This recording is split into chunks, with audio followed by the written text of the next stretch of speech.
Ain't nobody got time for that. It's a bit English, wasn't it? Well, if you're taking crap from your spouse, your boyfriend, your lover, your husband, whatever you want to call him, then clearly you do have time for that. So, ladies, today we're going to do what my daughter calls real talk. Stay tuned. Firmer Figures knows your money, cuts down on strife. Time to trust your future. Firmer Figures, love your life. Now, one thing that men have figured out that we women struggle with is the ability to move on.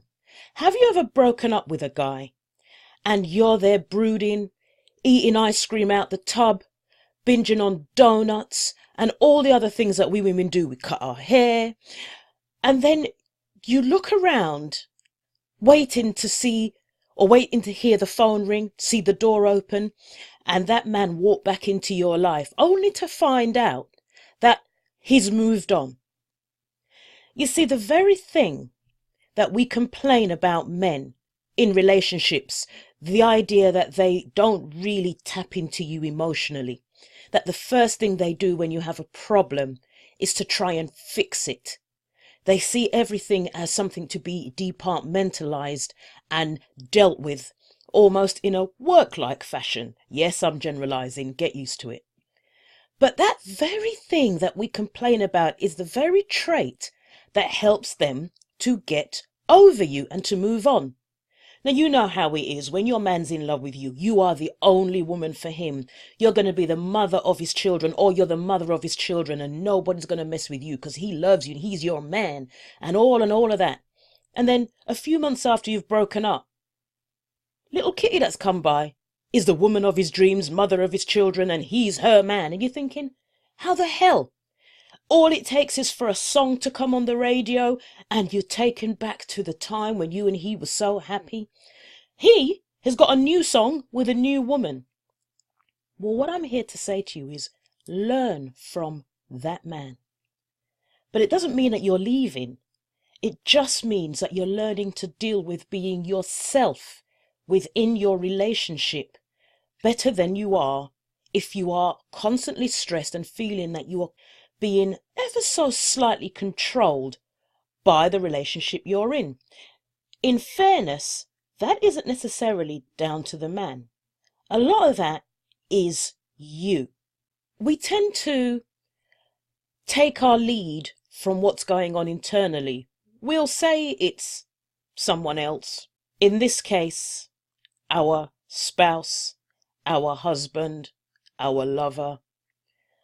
But the real reason we respond the way we do is because of what's going on inside us with ourselves. Now, I am no spiritual guru. I know a lot about relationships and I deal with it a lot. And what prompted this video was 2 conversations I've had this week, both with women who are experiencing something very similar. One of them has no issue standing up for herself, but what it has created is just a continual cycle of arguments.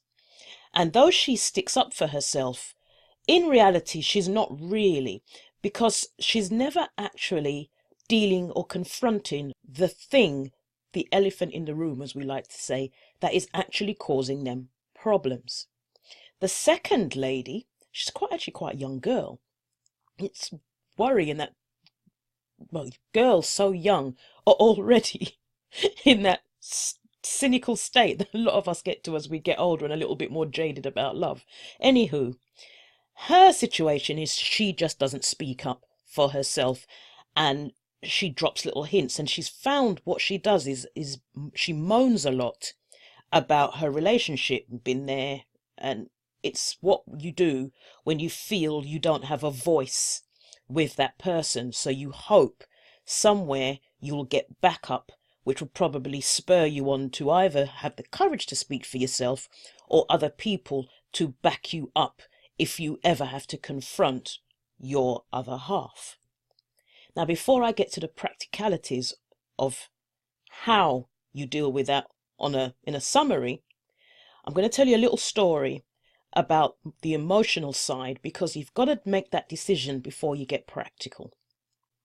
Okay, come closer.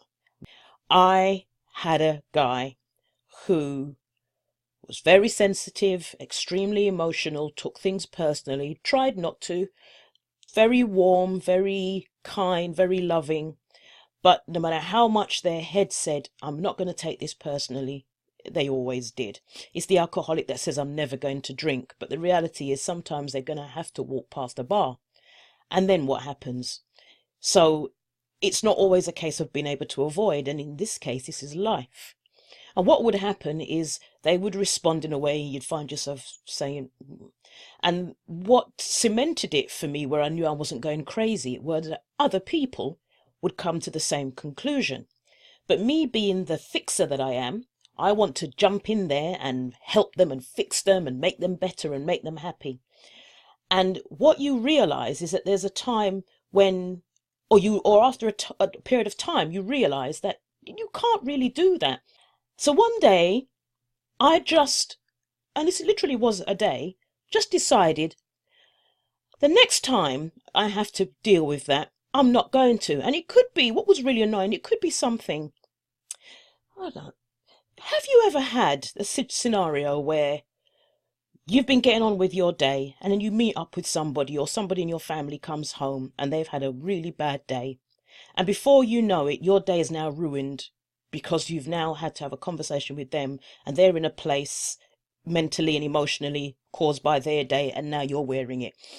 If you're lucky, you're just on the receiving end of it, where you are being sympathetic. If you're unlucky, you're taking shrapnel. It's now your fault because you didn't respond right, you didn't answer properly, you weren't sympathetic enough, you spoke when you shouldn't have spoke. And none of this is about you, but you take it. So this particular person had been doing this for a while, and I just got fed up. And what I have, it wasn't always there, but what I do have is my approach to these things is pretty much like a man. I flatline when it comes to a response. Where you're expecting me to be all emotional and my brain has said I've had enough, then I just go. So in this case, he'd been a bit sulky for a while, and every time I saw him, he wasn't all that happy. And I know a lot of it, that person that's always laughing and joking with everybody else, but when they see you, they're not so happy anymore because you need to respond the way they want to for them to love you back. And I was like, you know what, this is really getting old now. So I remember saying to them, let's go upstairs.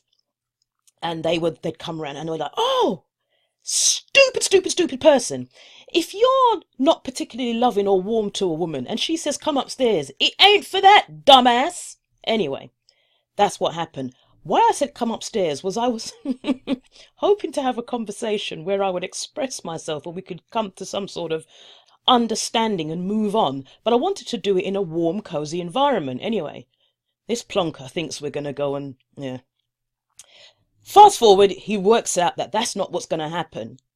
And he loses it. When I mean spits the dummy. Oh, you don't care about me. You just don't respect me. Blah, blah. And no. That's it. You don't have to worry about me anymore. So, you do the woman thing. Come on, let's talk. This is silly. And halfway through doing that, they continued going on and on and on. And I just stopped talking.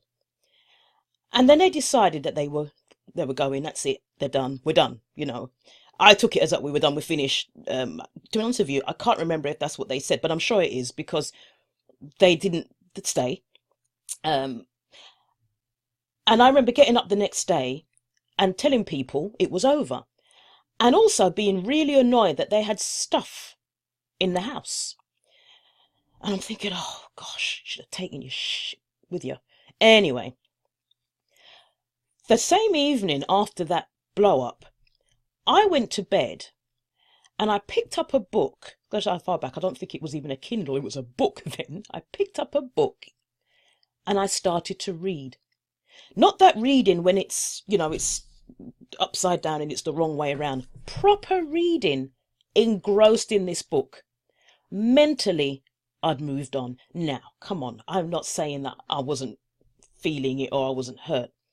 I fully expected that somewhere down the line, there would be nights when I'm crying myself to sleep, and yes, I'm going to hear that song, and that was our song, and remember the time when we went to this place because I drive past it, and I'm reminiscing. Of course, I knew that would happen, but I wasn't doing the, oh my God, because that's who you are, and that's what you're like, and I'm tired of taking on your crap. But you know why I was really able to do that? Because I knew that if they stayed or if they went, I could take care of my stuff. I am financially independent. I don't need you. I want you, but I don't need you. And if needing you or wanting you means I've got to put up with this crap, then sire freaking Nora. All right? So ladies, I can't help you get past the emotional stuff because that's a long thing to do. It's inbred in us and that takes time. And all I can really say, though I talk about it a lot and you'll know that I constantly bang on about this, go do the work with someone who's a real expert. I can give you pointers and I can help you nurture a better side of you because I had to really learn to do that before I could leverage my life and move forward. But what I also did was while I was working on myself, I was working on my shit. Get your financial house in order. And if you want to learn more about what that means in your world and in your life and how you can start to do that, then go over to financialgymforbusiness.com and read up, watch the videos, read my blogs, listen to the podcasts of women speaking about their experiences and how they came through it and where they are now. And also listen to some of them from men who are also very enlightened about what makes a great life, great relationship, and how a lot of them, I mean, men aren't the enemy here. It's people that bring us down, but most of us are in relationships with men. Now, it could be that you are in a relationship with another woman. That's why I said your spouse, your loved one, your honey, because toxic people or people that make us feel less than we are come in all shapes, forms and sizes and sexes. But this isn't about them, because that same person who treats you like is probably going to go find someone else who they can't get away with that crap with, assuming they're a reasonable human being and they're not just a little bit. Okay? So don't forget, financialgymforbusiness.com. And if you've got any questions, I love to answer them for you. Leave me a comment, send me an email, hit me up. I got you. Take care. Have a great day. Bye-bye.